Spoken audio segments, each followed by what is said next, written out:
Okay, this experiment we want to see how does the angle of incidence affect the angle of refraction when light goes from air to glass. So first thing we do is we take our glass block and we draw around it on our page. So we can place it back in the same position again.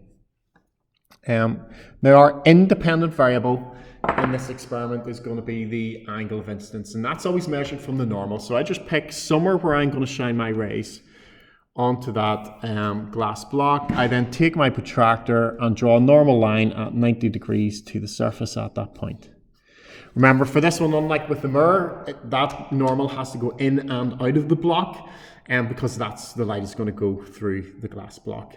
So our independent variable is the angle of incidence. So that's the thing we're going to change. We could go up in 10-degree values, we could go up in 20-degree values, we'll maybe go up in 20 degrees. Maybe start at 0, so we could do 0, 20, 40, 60, 80. It's hard to see 0, so I'm not going to do that one as the demo here. So I might just do 60 degrees. So what I do is I measure an angle of 60 degrees from where the normal meets the glass block, and I draw a line for my incident ray, like so. Okay, so this angle in here is the angle of incidence, and it's 60 degrees.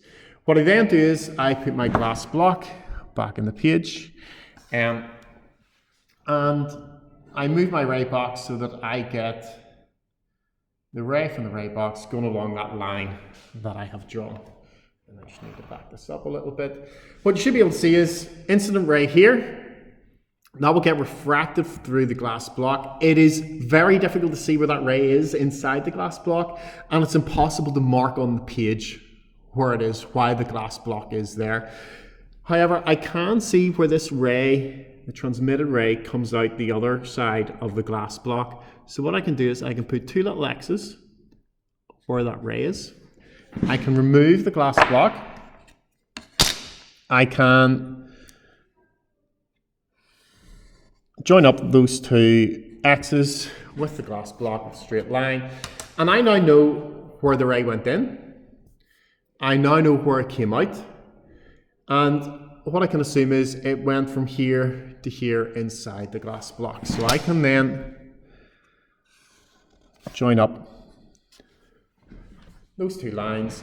And remember, there is two refractions here. So there's one going from air to glass, there's one going from glass to air. We're not interested in them both at this stage. We're interested in what happens at the first boundary, going from air to glass when the light slows down. So this is I and this is R. Common mistake in this experiment is to put R down here. Okay, we're interested in it up here. So I would then take my protractor, measure that value, and it's about, what, 34, 35 degrees, something like that. I'd record that, and I would then do the same thing again. I could do it in the same diagram, or else I could use a new page for different angles for the angle of incidence. Okay, so for 0, 20, 40, 60, 80, record the results, could repeat and average them if I wanted to, and then draw a graph of the results. Okay.